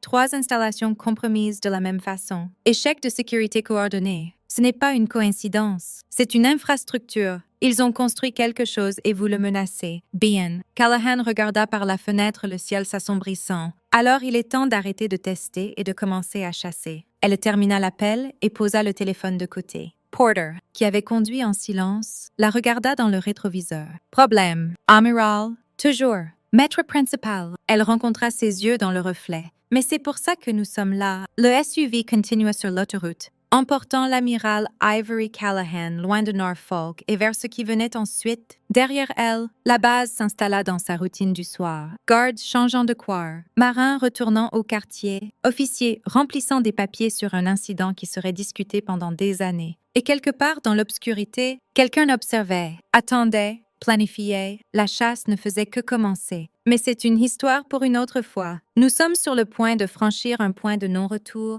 Tout ce que vous avez vu jusqu'ici mène à ce qui vient ensuite. Si vous regardez sans être abonné, c'est le moment, parce que dans les prochaines minutes, toute cette histoire explose. Briggs aurait besoin d'un avocat. Un bon, le genre spécialisé dans la défense en tribunal militaire. Procedures JAG et cas de conseil de guerre. Il y avait maintenant des cours en ligne. Formations à la préparation légale pour les membres du service face à des actions disciplinaires. Il avait ri de ces pubs avant. Il ne riait plus. Certaines leçons, on les apprend trop tard. Maintenant, vous comprenez pourquoi on l'appelle Ghost. Mais cette histoire n'est pas terminée. Il y a une autre vidéo qui montre ce qui s'est passé ensuite. L'enquête, les dossiers classifiés, les secrets qui n'ont jamais atteint les nouvelles. Liens dans la description. Le matin après l'incident se leva gris et froid sur la base navale de Norfolk. Le genre de matin de décembre qui faisait mal aux os et rendait le souffle visible. Mais le froid dans l'air n'était rien comparé au gel qui s'était installé sur les bureaux administratifs de la base. Le commandant Solomon Hayes n'avait pas dormi. Il avait passé la nuit dans son bureau à revoir les images de sécurité, compiler des rapports et passer des appels qu'il avait espéré ne jamais avoir à faire. Le café sur son bureau avait refroidi des heures plus tôt, mais il continuait à le boire, le goût amer correspondant à son humeur. « Assez ça! » Son téléphone sonna. Commandement des forces de la flotte. Commandant Hayes. La voix à l'autre bout dit « L'amiral Richardson veut un briefing complet d'ici 9 heures en personne. Apportez tout. » La ligne se coupa avant que Hayes ne puisse répondre. Il posa le téléphone et regarda par sa fenêtre la base s'éveillant en dessous. Marins se déplaçant entre les bâtiments, leur souffle formant de la buée dans l'air froid. Navires amarrés, leurs coques brillant de givre matinale. Tout semblait normal. Tout ressemblait exactement à ce que c'était la veille au matin, avant qu'une femme en veste en jean déchiré n'ait franchi sa porte et détruit des carrières avec rien de plus que de la patience et un tatouage. Mais rien n'était normal. Rien ne serait normal pendant très longtemps. La zone de détention où Briggs avait été confiné pendant la nuit était une petite pièce dans le bâtiment de sécurité meublé d'un lit de camp, de toilettes et d'une chaise unique. Ce n'était pas techniquement une cellule. Il n'avait pas été formellement accusé encore, mais la porte verrouillée et le garde dehors racontaient une autre histoire. Briggs s'assit sur le lit de camp, fixant ses mains. C'étaient de grandes mains. Capables, des mains qui avaient tenu des armes et écrit des rapports et attrapé le poignet d'une femme assez fort pour déchirer son chemise. Il revoyait sans cesse ce moment dans son esprit, en boucle infinie, le tissu se déchirant, le tatouage apparaissante, le monde s'effondrant. Il avait appelé sa femme à minuit après que les policiers militaires l'aient escortée ici. Elle avait pleuré, demandé ce qui allait leur arriver, à leur prêt immobilier, aux fonds universitaires de leur fils. Il n'avait pas eu de réponse. Il n'en avait toujours pas. La porte s'ouvrit et un officier JAG entra, Lieutenant Commandante Sarah Mitchell, selon sa plaque nominative. Jeune, aux yeux vifs, avec l'expression de quelqu'un qui avait vu cette situation avant et n'était pas impressionné. Sergeant Briggs, dit-elle, s'asseyant sur la chaise en face de lui, j'ai été assignée comme votre avocate préliminaire. Avant de procéder, je dois vous informer de vos droits sous le Code uniforme de justice militaire. Elle commença à lire d'une carte, les mots coulant sur Briggs comme de l'eau sur de la pierre. Il les entendit sans les traiter. Article 32. Enquête. Droit à un avocat. Droit au silence. Comprenez-vous ces droits comme je les ai expliqués? Briggs hoqua lentement la tête. Oui, madame. Bien. Mitchell posa la carte et sortit une tablette. Maintenant, parlons de ce qui s'est passé hier. Commencez du début. Briggs ouvrit la bouche pour parler, mais rien n'en sortit. Où commencez-vous à expliquer comment vous avez détruit votre propre vie? Comment mettez-vous en mots le moment où tout ce que vous pensiez savoir s'est avéré un mensonge? Sergeant, je pensais qu'elle n'était personne. Dites enfin Briggs. Sa voix, je l'ai regardée et j'ai vu rien. Juste un autre problème à traiter. Il rit amèrement. 12 ans sans sécurité, 12 ans d'entraînement, de protocols, de croire que je savais lire les gens et je n'ai pas vu ce qui était juste devant moi. Mitchell ne changea pas d'expression. Pour le dossier, Sergeant, admettez-vous les actions décrites dans le rapport de l'amiral Callahan? Oui, le mot sortit lourd. Final. Oui, j'ai fait tout ce qu'elle a dit que j'ai fait. Et plus, elle nota sur sa tablette, les accusations considérées incluent conduite inconvenante, abus d'autorité, agression et manquement au devoir. Selon les découvertes de l'enquête, des accusations supplémentaires pourraient être ajoutées. Quelle est la sentence maximale? Mitchell s'arrêta pour les accusations combinées. Décharge déshonorante, perte de tout salaire et allocations, et confinement jusqu'à 10 ans. Le nombre plana dans l'air. 10 ans. Son fils aurait 28 ans quand il sortirait. Sa femme serait... Il ne pouvait même pas y penser. Cependant, continua Mitchell, vous, votre dossier de service et les circonstances. Un arrangement de plaider coupable pourrait réduire ça significativement. L'amiral n'a pas indiqué si elle compte poursuivre les peines maximales. Que recommandez-vous? Je recommande que vous coopériez pleinement avec l'enquête. Exprimiez un remords sincère et espériez que l'amiral Callahan est aussi juste en jugement qu'en évaluation. Mitchell saliva. Je reviendrai demain avec plus d'informations. En attendant, écrivez tout ce dont vous vous souvenez d'hier. Chaque détail, peu importe la taille, plus votre compte est complet. Mais l'heure sont vos chances. Elle partit et la porte se verrouilla derrière elle. Briggs s'assit seule dans le silence, pensant à la justice, au jugement, à une femme qui s'était tenue dans son poste de contrôle, avait enduré ses abus et n'avait jamais élevé la voix ni perdu son calme. La vraie autorité n'a pas besoin d'un badge. Ces mots résonnaient dans son esprit. Et pour la première fois de sa vie, Silas Briggs commença à comprendre ce qu'il signifiait. De l'autre côté de la base, dans la zone de logement des contractuels civils, Amber Lawson faisait ses cartons. Son appartement était petit. Une unité d'une chambre qu'elle avait décorée avec des photos de sa fille et des impressions de plage qu'elle n'avait jamais visitées. Le mobilier était bon marché. Acheté à crédit qu'elle remboursait encore, le réfrigérateur était couvert de dessins de sa fille. Figures, bâtons et arcs-en-ciel, et le mot maman écrit au crayon. On lui avait donné 24 heures pour quitter le logement de la base. Son habilitation de sécurité avait été suspendue en attendant l'enquête. Son badge d'accès avait été confisqué. D'ici demain à 7 heures, elle serait à nouveau civile sans emploi, sans avantage, sans perspective. Sa mère avait conduit depuis Richmond pendant la nuit pour prendre la garde d'Emma, sa fille de 4 ans. Le transfert s'était fait à 6 heures dans le parking. Emma, encore à moitié endormie et confuse, pourquoi maman pleurait. « Ça va aller, bébé », avait murmuré Amber, serrant sa fille forte. « Maman doit juste régler des choses. Tu vas rester avec grand-mère un moment? Pourquoi? Parce que maman a fait une erreur. Parce que maman pensait être meilleure que quelqu'un d'autre et a découvert qu'elle ne l'était pas. Parce que maman a pris des photos d'une femme humiliée et pensait que c'était drôle. Parce que maman doit régler des choses, avait dit Amber à la place. Mais je t'appellerai tous les soirs, je promets. Maintenant, seule dans l'appartement, elle se déplaçait mécaniquement à travers les pièces, mettant des vêtements dans des boîtes, de la vaisselle dans des caisses, toute sa vie réduite à du carton et du ruban adhésif. Sur le comptoir, son téléphone bourdonnait de messages. Amis demandant ce qui s'était passé, famille exigeant des explications, reporters reniflant déjà autour de l'histoire. Elle les ignora tous. Le téléphone qu'elle ne pouvait ignorer était celui que les enquêteurs avaient pris. Ils avaient tout trouvé. Chaque photo qu'elle avait prise au cours des 3 dernières années, chaque détenu qu'elle avait moqué, chaque personne vulnérable qu'elle avait transformée en divertissement pour ses followers sur les réseaux sociaux.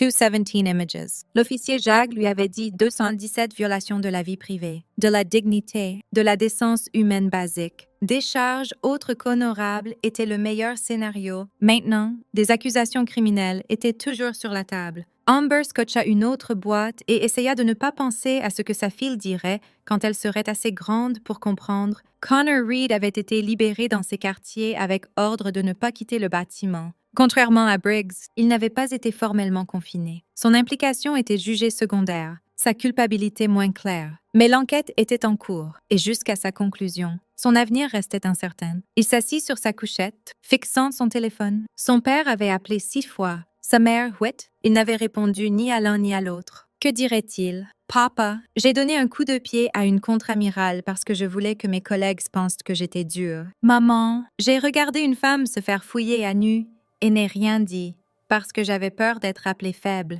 Son colocataire, un maître nommé Torres, l'avait observé pendant l'heure passée avec un mélange de curiosité et de mépris. Alors, c'est vrai, demanda enfin Torres. Tu as vraiment agressé une amirale. Connor tressaillit. Je ne savais pas qu'elle était une amirale. Est-ce que ça importe? La question plana dans l'air. Connor y pensa. Vraiment y pensa pour la première fois depuis l'incident? Non, dit-il calmement. Non, je suppose que non. Torres hoqua lentement la tête. Mon grand-père était dans la Navy, servi 30 ans, retraité comme maître principal. Tu sais ce qu'il m'a dit quand je me suis enrôlée? Connor secoua la tête. Il a dit, la mesure d'un homme n'est pas comment il traite ses égaux, c'est comment il traite les gens qui ne peuvent pas se défendre. Torres se leva et marcha vers la porte. Tu devrais y penser. Il partit, et Connor fut seul avec le silence et sa honte. La lieutenant-commandante Fiona Drake s'assit dans ses quartiers, lisant la lettre de réprimande pour la 5e fois. Le langage était formel, clinique, le genre de prose bureaucratique qui réduisait l'échec humain à des points et des citations réglementaires. Échec à superviser correctement. Échec à intervenir. Échec à vérifier l'identité avant d'autoriser des mesures de sécurité renforcées. Chaque échec était un clou dans le cercueil de sa carrière. Elle avait travaillé si dur pour arriver ici, diplômée de l'académie, première de sa classe à l'école des candidats officiers. Promotions précoces. Excellentes évaluations. Une trajectoire qui semblait imparable. Et maintenant, parce qu'elle était pressée, parce qu'elle avait supposé, parce qu'elle avait vu une femme sans abri au lieu d'un être humain. Tout était en péril. La lettre la suivrait pour toujours. Chaque commission de promotion, chaque affectation, chaque opportunité serait filtrée à travers cet unique après-midi de mauvais jugement. Elle pourrait faire commandant un jour si elle avait de la chance. Mais capitaine, amiral, ses grades lui étaient fermés maintenant. Aussi sûrement que si les portes avaient été soudées. Son téléphone vibra. Un message de son mentor, le capitaine Rodriguez, qui avait guidé sa carrière depuis sa première affectation. Entendu ce qui s'est passé? Appelle-moi quand tu seras prête à parler. Drake fixa le message longuement. Puis elle posa le téléphone et reprit la lettre. Je vous donne une seconde chance, parce que je crois que vous pouvez apprendre de ça. Les mots de l'amiral Callahan résonnaient dans son esprit. Une seconde chance. La plupart des gens n'en ont pas. La plupart des gens qui échouent aussi spectaculairement qu'elles trouvent eux-mêmes discrètement poussés dans des affectations sans issue, leur carrière laissée à se flétrir jusqu'à ce qu'ils abandonnent et démissionnent. Mais l'amiral avait vu quelque chose en elle. Quelque chose valant la peine d'être préservé. Quelque chose valant une autre chance. Drake plia soigneusement la lettre et la plaça dans le tiroir de son bureau. Puis elle prit son téléphone et composa le numéro du capitaine Rodriguez. Il était temps de découvrir comment être meilleur. La nouvelle se répandit à travers la base navale de Norfolk comme un feu dans des broussailles sèches. À midi, tout le monde savait. Une amirale avait été fouillée à nu à la porte principale. Des carrières avaient été détruites. Une enquête était en cours qui atteindrait probablement bien au-delà des 5 personnes directement impliquées. Dans la salle à manger des enrôlés, les conversations tombaient à des murmures quand des officiers passaient. Au club des officiers, les boissons étaient consommées en quantité inhabituelle. Dans les bâtiments de sécurité à travers la base, Des gardes qui n'avaient jamais pensé 2 fois à leur procédure de poste de contrôle se trouvaient soudain à revoir les protocoles avec une intensité désespérée. L'amiral Callahan avait voulu envoyer un message. Le message avait été reçu, mais tout le monde n'était pas effrayé. Dans un petit bureau du bâtiment administratif, un homme s'assit à son ordinateur, faisant défiler des communications classifiées avec une expression de panique contrôlée. Il était d'âge moyen, d'apparence banale, le genre de personne qui se fond dans l'arrière-plan de n'importe quelle installation militaire. Son nom était Robert Keane, et il avait travaillé dans le renseignement naval pendant 22 ans. Au cours des 3 dernières années, il avait aussi travaillé pour quelqu'un d'autre. La femme qu'ils appelaient Ghost se rapprochait trop. Ces inspections n'étaient pas aléatoires. Elles étaient systématiques, méthodiques, conçues pour sonder des vulnérabilités spécifiques que seul quelqu'un avec des connaissances internes saurait cibler. Les lacunes de sécurité qu'elle avait identifiées à Norfolk n'étaient pas des accidents. Elles avaient été délibérément créées, des portes dérobées construites dans le système pour des buts qui n'avaient rien à voir avec la sécurité nationale. Keane sortit un téléphone jetable et tapa un message « Ghost Chass, Norfolk Compromise. Recommande changement immédiat de protocole. » La réponse vint dans les minutes. Rechu, continuez la surveillance. Extraction du paquet programmé. Il effaça les messages et rangea le téléphone dans sa poche. Quoi qu'il arrive ensuite, il devait rester calme, invisible, exactement qui tout le monde pensait qu'il était. La chasse était lancée, mais le chasseur ne savait pas que la proie observait déjà. Maintenant, vous comprenez pourquoi on l'appelle Ghost. Mais cette histoire n'est pas terminée. Il y a une autre vidéo qui montre ce qui s'est passé ensuite. L'enquête. Les dossiers classifiés, les secrets qui n'ont jamais atteint les nouvelles. Liens dans la description. L'enquête formelle commença 3 jours après l'incident, menée par une équipe du service d'enquête criminelle navale, qui descendit sur Norfolk comme une force de frappe chirurgicale. Ils interrogèrent tous ceux présents au poste de contrôle. Ils revoyèrent chaque seconde d'image de sécurité. Ils examinèrent les enregistrements téléphoniques, les logs d'email, les dossiers personnels remontant des années. Ce qu'ils trouvèrent était pire que quiconque n'avait attendu. Les vulnérabilités de sécurité que l'amiral Callahan avait identifiées n'étaient pas des échecs isolés. Elles faisaient partie d'un motif s'étendant sur plusieurs installations, plusieurs années, plusieurs commandements. Quelqu'un avait systématiquement compromis l'infrastructure de sécurité navale, créant des lacunes exploitables par quiconque savait où regarder. Et quelqu'un savait clairement. Le commandant Hayes reçut le rapport préliminaire un mercredi matin, et par mercredi après-midi, il avait vieilli de 10 ans. Comment est-ce possible? Demanda-t-il à l'enquêtrice principale de la NCIS, l'agent special Diana Reeves, une femme dont l'expression suggérait qu'elle avait vu des choses qui donneraient des cauchemars à la plupart des gens. Comment cela a-t-il pu se passer sous nos yeux? C'est ce que nous essayons de déterminer. Monsieur, Reeves étala une série de documents sur le bureau de Hayes. La caméra désactivée dans la salle d'inspection. Elle a été mise hors ligne par quelqu'un avec accès administratif au réseau de sécurité. Le délai du capteur de mouvement introduit via une mise à jour firmware approuvée par les canaux normaux. La grille de ventilation manquante. La demande de maintenance a été déposée, approuvée, puis discrètement supprimée du système. Vous dites que c'était délibéré. Je dis que c'était sophistiqué. Quelqu'un avec une connaissance intime de vos systèmes de sécurité les a rendus plus faibles depuis au moins 18 mois. Reeves s'arrêta. L'évaluation de l'amiral Callahan n'a pas juste exposé de mauvaises procédures. Elle a exposé du sabotage. Hayes s'assit lourdement dans sa chaise. Savons-nous qui? Pas encore, mais nous y travaillons. Reeves rassembla ses documents. En attendant, Commandant, je recommanderais d'augmenter la sécurité sur toutes les zones sensibles. Qui que ce soit qui ait fait ça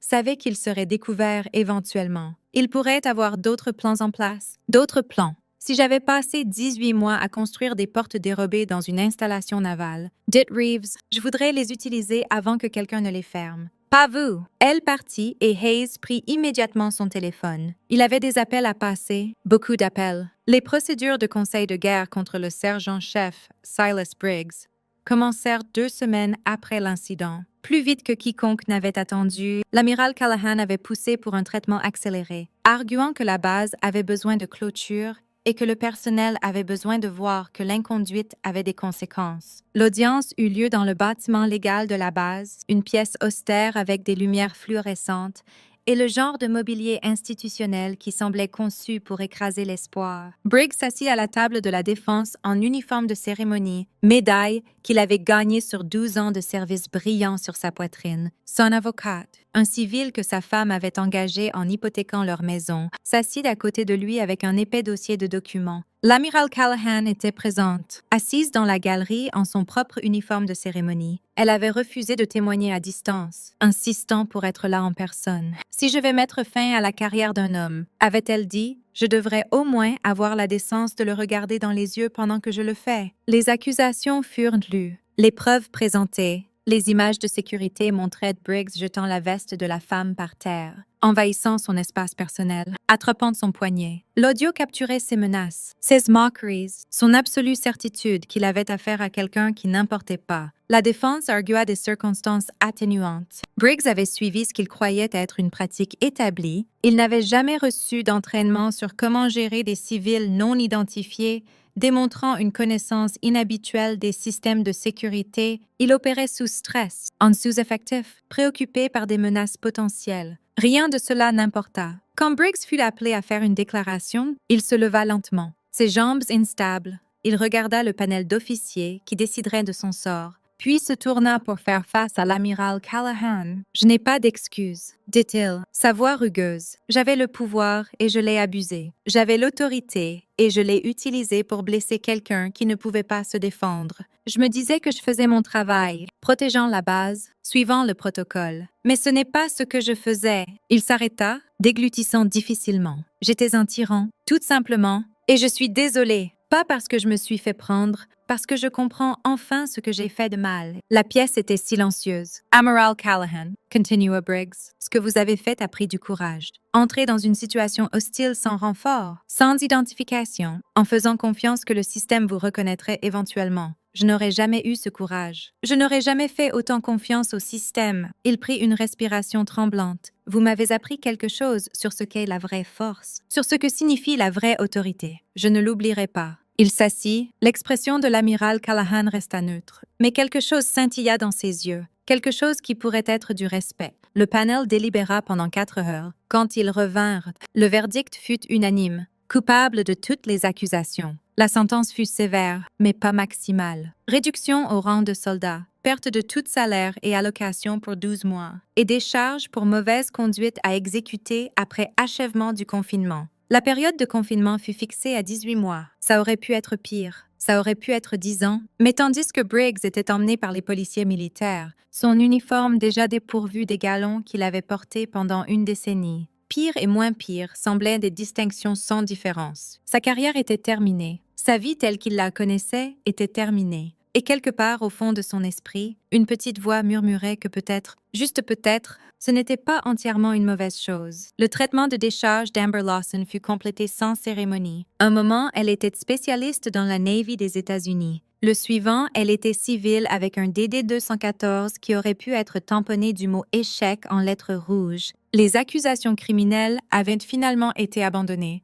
Les photographies qu'elle avait prises, bien que violation de politique, ne montaient pas tout à fait au niveau de poursuites criminelles. Mais la décharge autre qu'honorable signifiait qu'elle avait tout perdu quand même. Ses avantages, son éligibilité au GI Bill, sa capacité à travailler pour le gouvernement à nouveau. Elle se tenait dehors du bâtiment administratif, tenant une enveloppe avec ses papiers finaux, et observa des marins passer en uniforme qu'elle ne porterait plus jamais. Certains la reconnurent. La plupart détournèrent le regard. Sa mère attendait dans le parking, Emma dans le siège auto à l'arrière. Déjà endormie, prête, demanda sa mère. Amber regarda la base une dernière fois, 4 ans de sa vie réduits à une enveloppe manille et un ticket de bus pour rentrer. Oui, dit-elle. Je suis prête. Elles s'éloignèrent et Amber ne regarda plus en arrière. L'enquête de Connor Reed conclut avec une découverte de faute mineure. Il reçut une déclaration de conseil formel, fut réassigné à une position non-sécurité et placé en probation pour 12 mois. Sa carrière n'était pas terminée, mais blessé, boitant sous le poids d'une erreur qu'il avait faite à 21 ans, la nuit après l'annonce des découvertes. Il s'assit dans la chapelle de la base, seul dans la lumière tamisée filtrant à travers les vitraux. Il n'était pas particulièrement religieux, n'était pas allé à l'église depuis la mort de sa grand-mère quand il avait 16 ans. Mais quelque chose l'avait attiré ici, un besoin de calme, un besoin d'espace pour penser. La porte s'ouvrit derrière lui, et des pas approchèrent. Il ne se tourna pas. Puis-je m'asseoir? Il leva les yeux. Willow Chen, la recrue féminine qu'il avait vue observer de la foule, se tenait dans l'allée avec une expression incertaine. Bien sûr, dit Connor. Elle s'assit à quelques bancs de distance. Maintenant la distance, mais présente. Pendant un long moment, aucun ne parla. J'ai vu ce qui s'est passé, dit enfin Willow. Au poste de contrôle. J'étais là. Oui, je t'ai vu aussi. Pourquoi l'as-tu fait? Le coup de pied, je veux dire. Connor rit amèrement. Parce que j'essayais d'impressionner des gens qui n'en valaient pas la peine. Parce que je voulais m'intégrer. Parce que j'avais peur d'être vue comme faible. Il secoua la tête, choisissant une. Elles sont toutes vraies. Willow fut silencieuse un moment. Mon instructeur de camp d'entraînement nous a dit quelque chose pendant le bootcamp. Il a dit, la chose facile et la chose juste sont presque jamais la même. Chaque jour, tu vas devoir choisir. Et qui tu deviens dépend de laquelle tu choisis. Gars Intelligent, Maitre Williams, la personne la plus dure que j'ai rencontrée. Willow s'arrêta. J'ai presque enregistré ce qui s'est passé. Avait mon téléphone sorti et tout, mais quelque chose m'a arrêté. Quoi? Je ne sais pas. Ça semblait juste mal. Comme si j'aurais fait partie de quelque chose de mauvais si je l'avais fait. Elle le regarda directement. Je pense que c'est ce que tu as ressenti aussi au fond. Mais tu l'as ignoré. Connor le fixa. Elle était jeune, plus jeune que lui-même. Mais il y avait quelque chose dans ses yeux qui la faisait paraître plus âgée. Plus sage. Tu as raison, dit-il calmement. Je savais que c'était mal. Tout le temps je savais. Mais je l'ai fait quand même parce que c'était plus facile que de résister. Willow hocha lentement la tête. Alors, qu'est-ce que tu vas faire maintenant? Qu'est-ce que tu veux dire? Tu as fait une erreur, une mauvaise, mais tu es encore ici. Tu as encore une chance d'être quelqu'un de différent. Elle se leva. La question est, vas-tu la prendre? Elle s'éloigna, laissant Connor seul avec le silence et la lumière déclinante. Il resta assis là longtemps, pensant au choix. À qui il voulait être? À qui il pouvait encore devenir? Quand il quitta enfin la chapelle, quelque chose avait changé en lui, quelque chose de petit mais significatif. Le premier pas sur une longue route, il ne savait pas où elle mènerait, mais pour la première fois depuis l'incident, il voulait le découvrir. Flynn Garrett reçut 16 ordres de réaffectation un vendredi après-midi, effectifs immédiatement. Il était transféré au Centre de guerre de l'information navale à San Diego, assigné à un projet classifié qui requérait sa combinaison exacte de compétences. Les ordres venaient d'en haut, plus haut que sa chaîne de commandement, plus haut que le commandant Hayes, plus haut que quiconque à Norfolk n'avait l'autorité de questionner. Quelqu'un avait tiré des ficelles en son nom. Il soupçonnait savoir qui. Sur son dernier jour à Norfolk, il se trouva au poste de contrôle où tout s'était passé. Ça ressemblait au même qu'il y a 2 semaines. Les mêmes portes, les mêmes bâtiments, les mêmes lumières fluorescentes. Mais les gardes étaient indifférents maintenant. Plus prudence, plus attentifs, plus conscients que quiconque franchissant ces portes pourrait être plus qu'il n'y paraît. Garrett. Il se tourna. Le maître principal, Caleb Porter, se tenait derrière lui, son visage buriné aussi indéchiffrable que jamais. Maître principal. Entendu que vous partez, San Diego. Oui, maître principal. Porter hocha lentement la tête. Bonne affectation. Travail important. Il s'arrêta. Vous savez qui a fait ça arriver? Flynn hésita. J'ai un soupçon. L'amiral Callahan n'oublie pas les gens qui montrent de l'intégrité sous pression. Elle n'oublie pas non plus les gens qui échouent ce test. Porter regarda le poste de contrôle, ses yeux distants. J'ai vu beaucoup de carrières se terminer dans ce bâtiment. Certaines le méritaient, d'autres non. La différence vient généralement à une chose. Quoi? S'ils ont appris quelque chose? Porter se tourna vers Flynn. L'avez-vous fait? Flynn pensa attentivement à la question avant de répondre. J'ai appris que suivre les ordres n'est pas la même chose que faire la bonne chose. J'ai appris que le silence peut être de la complicité. Et j'ai appris que les gens qui méritent le respect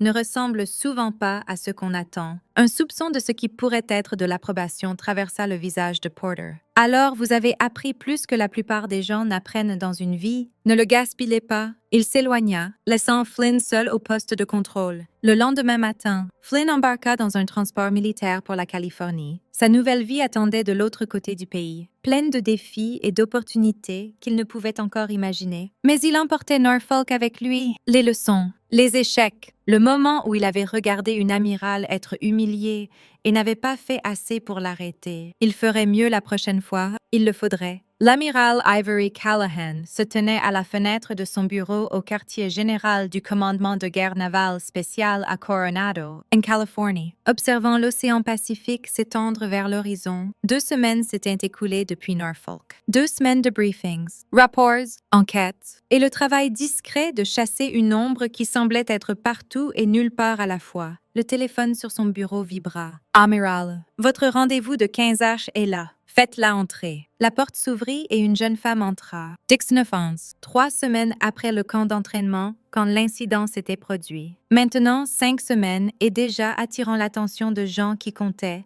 Willow Chen se tint au garde à vous, son uniforme impeccable, ses yeux incertains. « Reposez-vous, dit Callahan. Asseyez-vous. » Willow s'assit, perquée au bord de la chaise comme prête à bondir à tout moment. « Savez-vous pourquoi vous êtes ici? »« Non, madame. Mes ordres disaient juste de me présenter à ce bureau. » Callahan se tourna de la fenêtre et étudia la jeune femme. Il y avait quelque chose là, une qualité qui ne pouvait être enseignée, ne pouvait être entraînée, pouvait seulement être reconnue quand elle apparaissait. « J'ai revu vos dossiers. Maren Chen. Mailer scores à l'entraînement de base. Excellence Evaluation. Force résultats au test d'aptitude, particulièrement en reconnaissance de motifs et pensée analytique. » Elle s'arrêta. « Vous étiez présente à l'incident du poste de contrôle de Norfolk. » L'expression de Willow scintilla. « Oui, madame. Vous aviez votre téléphone sorti. Vous étiez sur le point d'enregistrer ce qui se passait, mais vous avez arrêté. » Callahan s'assit en face d'elle. « Pourquoi? » Willow hésita. Ça ne semblait pas correct. « Madame, enregistrer quelque chose comme ça, transformer l'humiliation de quelqu'un en contenu, même si cette personne s'est avérée être... » Elle s'arrêta, rougissant, une amirale déguisée. « Oui, madame. » Callahan hoqua lentement la tête. « La plupart des gens à votre place auraient enregistré, l'auraient partagé en ligne avant que les policiers militaires n'arrivent, l'auraient vu comme du divertissement plutôt que ce que c'était, une violation de la dignité humaine. » Elle se pencha en avant. « Pourquoi étiez-vous différente? » Willow pensa à la question longuement. « Ma grand-mère m'a élevée. Madame, après la mort de mes parents, elle était une réfugiée du Vietnam, venue en 1975 avec rien. Passer des années à être traitée comme moins qu'humaine à cause de son apparence, de sa façon de parler, d'où elle venait. » Elle s'arrêta. « Elle m'a appris que comment vous traitez les gens quand personne d'important ne regarde est qui vous êtes vraiment.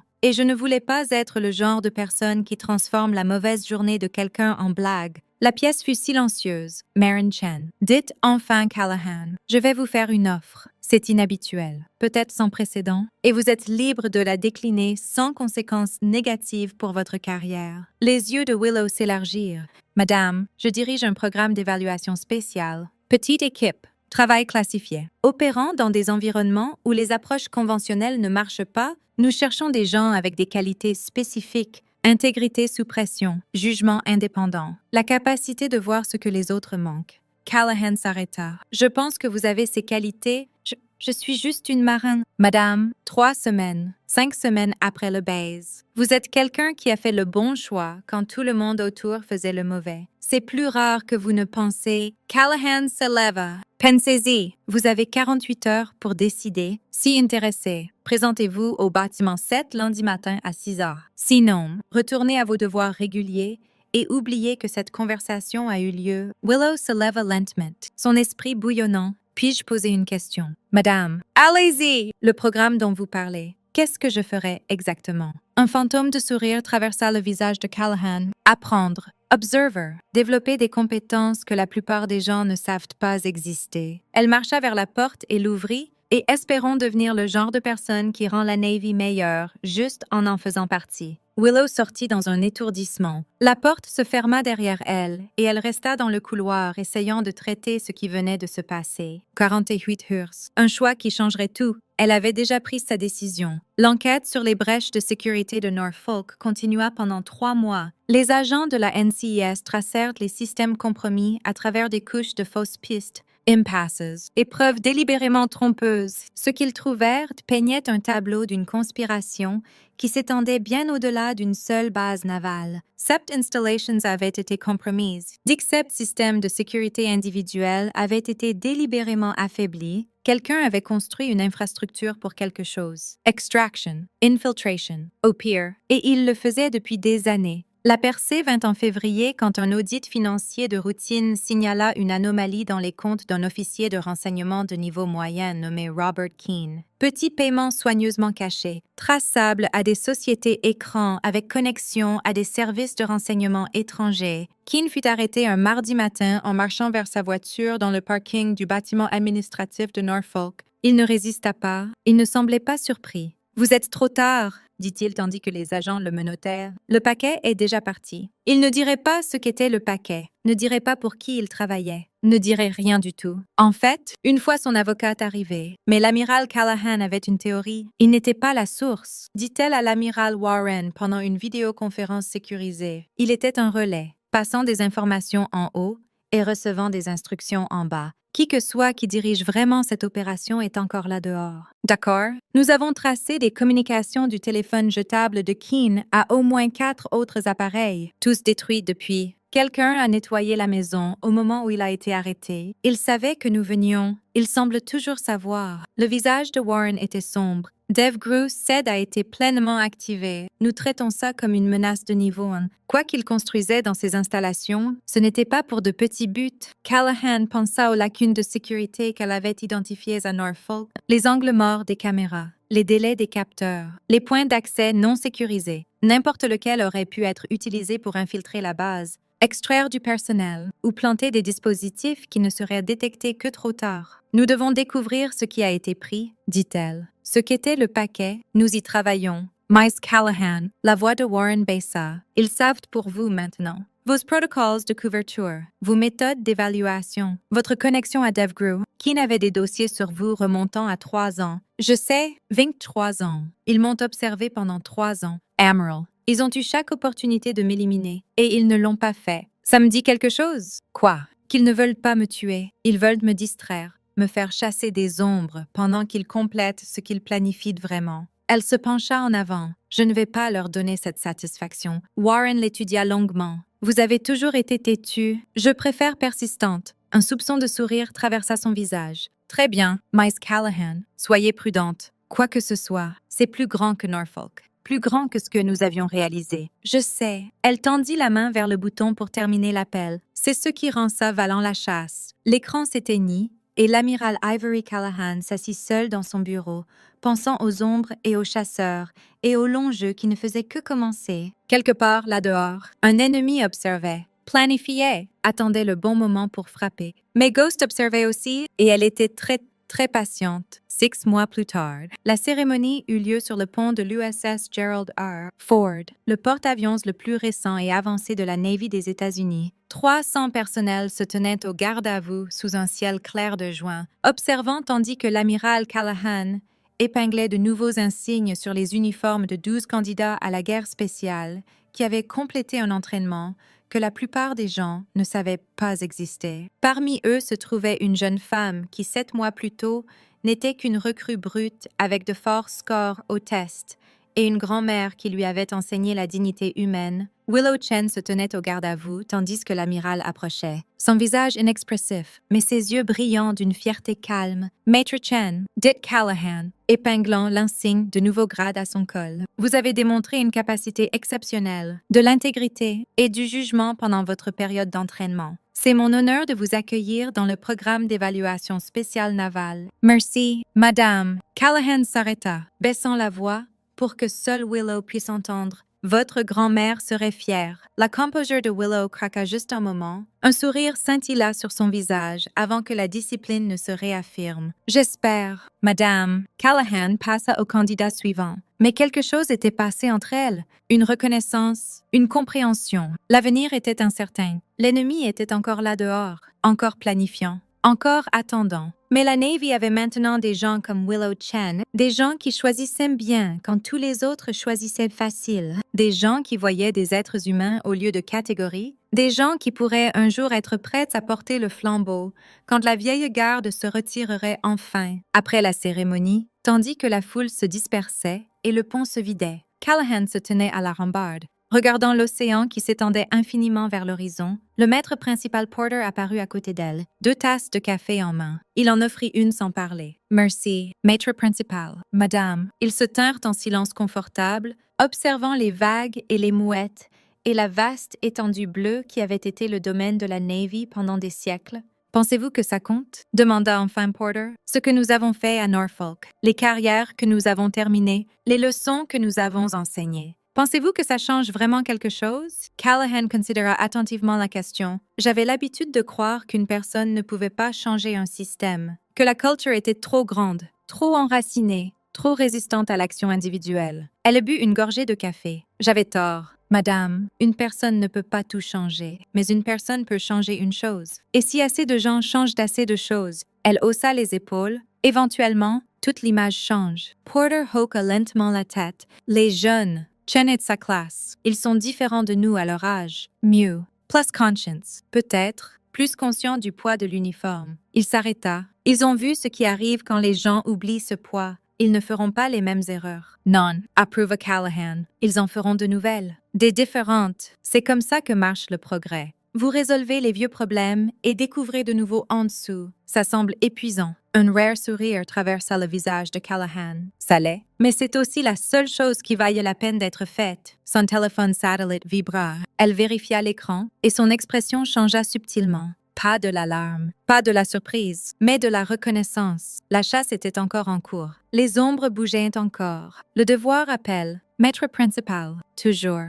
Amiral, elle s'éloigna à travers le pont, ses pas fermes et déterminés, déjà concentrée sur ce qui venait ensuite. Le maître principal Porter la regarda partir, puis se tourna vers l'océan. Quelque part là-dehors, des tempêtes se préparaient. Des ennemis planifiaient. Le monde était plein de gens qui voulaient détruire tout ce que l'uniforme représentait. Mais il était aussi plein de gens comme l'amiral Callahan, comme Willow Chen, comme les milliers de marins et officiers qui mettaient l'uniforme chaque jour et essayaient, cependant imparfaitement, de vivre à la hauteur de ce qu'il signifiait. Ça devait compter pour quelque chose. Porter finit son café et descendit sous le pont. Il y avait du travail à faire, toujours du travail à faire. Et il avait depuis longtemps appris que le seul chemin était en avant. La chasse continuait, l'histoire continuait. Et quelque part dans l'obscurité, Ghost observait encore l'appel téléphonique qui changerait tout vint à 3h17 un jeudi matin. L'amiral Callahan dormait dans ses quartiers sur la base de Coronado quand la ligne sécurisée sonna. Elle était éveillée et répondait en 3 secondes,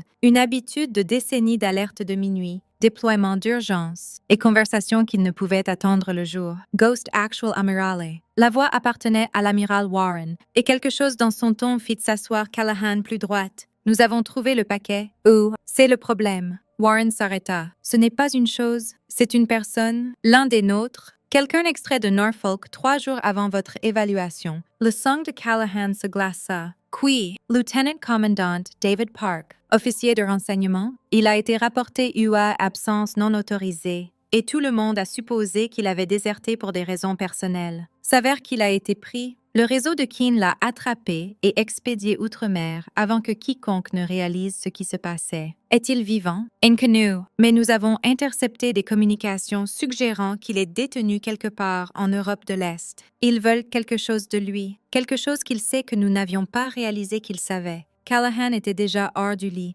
Enfilant des vêtements, à quoi avait-il accès? C'est ce que nous essayons de déterminer. Mais amiral, la voix de Warren baissa. Sa spécialité était l'analyse de pénétration, identifier des faiblesses dans les systèmes ennemis, trouver des entrées que personne d'autre ne pouvait voir. Vous dites qu'il savait comment pénétrer des choses. Je dis qu'il pourrait savoir comment pénétrer tout, y compris nos choses. Si les mauvaises personnes extraient cette connaissance de lui, je comprends. Callahan était habillé maintenant. Se dirigeant vers son bureau, « De quoi avez-vous besoin de moi? Dev Group Sev est briefé en ce moment. Vous êtes le commandant de mission. Rouse en l'air dans 4 heures. » Elle arrêta de marcher. « Amiral, avec respect, je suis une officière de pavillon. Je ne vais plus sur des opérations de terrain. Vous y allez maintenant? Ça vient du secrétaire lui-même. Park vous connaît. Vous avez servi ensemble en 2009. Si quelqu'un peut le sortir en un seul morceau, psychologiquement stable, assez pour être utile. C'est vous. » Callahan ferma les yeux. 23 ans de service. D'innombrables opérations,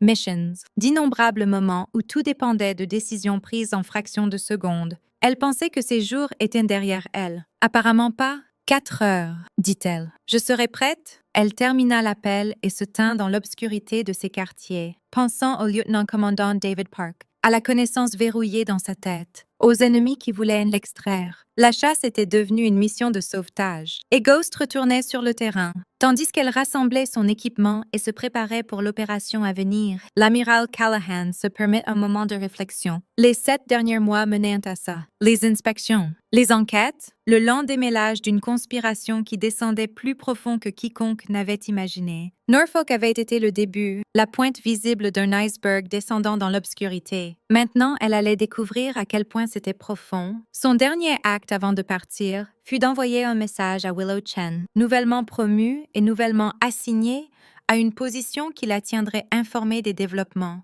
Observez tout, ne faites confiance à personne. Et souvenez-vous, la vraie autorité n'a pas besoin d'un badge. 3 heures et 47 minutes plus tard, l'amiral Ivory Callahan embarqua dans un transport militaire bound pour un emplacement qui n'existait pas officiellement pour sauver un homme qui n'était pas officiellement disparu d'ennemis, qui n'était pas officiellement identifié. La chasse évoluait. L'histoire était loin d'être terminée. Et Ghost ne faisait que commencer.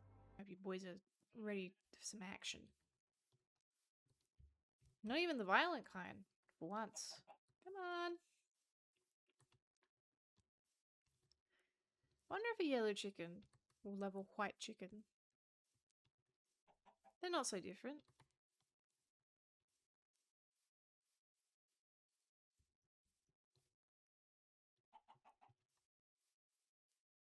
Oh, I suppose I could do a wise thing and breed them, breed them now, so we can see a beautiful little baby. If my throat doesn't decide to die. Come, chicken. Look at your beautiful genetic neighbor. Do they love each other? Oh! They've made a heinous little child. Congratulations! I'm so happy for them. Now, I wonder how much it is random. What sort of little baby you get. What's the Punnett squares? My god, I always have such a shit inventory. I think it's like that, that, and that. Hey, alright. Get brushed, idiot. There's an advancement. Isn't it scoot? It is quite. 28 advancements. Who would have thought I would be capable?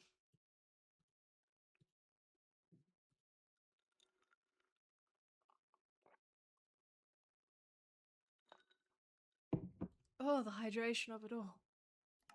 It must be done. Okay. You are done.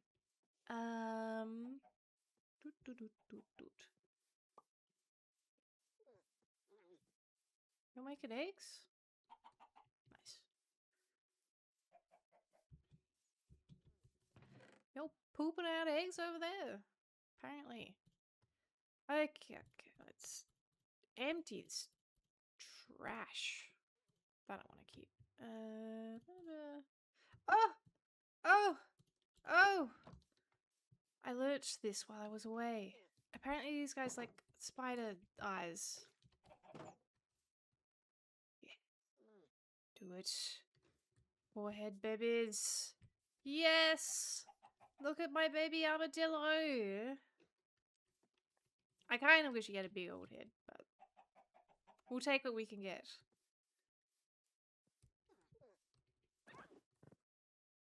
What's going on? Did they not like it when I ran? The heck? Oh, there is probably a bunch of monsters under here. Like a terrible amount of creatures. It's fine. It's fine. It's not my immediate concerns. Don't even worry about it. Okay. Oh, it was probably a leaf. I saw something flying by my eyes.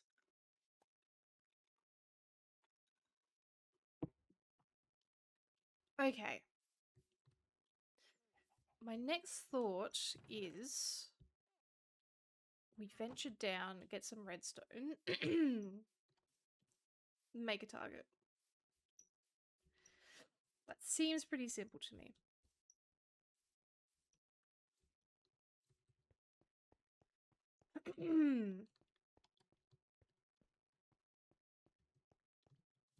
God, you can tell I'm a bit rusty. My throat does not want to be here.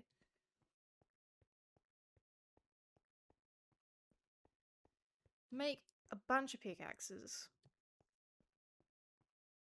And we will venture down. At an appropriate level, so I'm not just traveling through a mountain.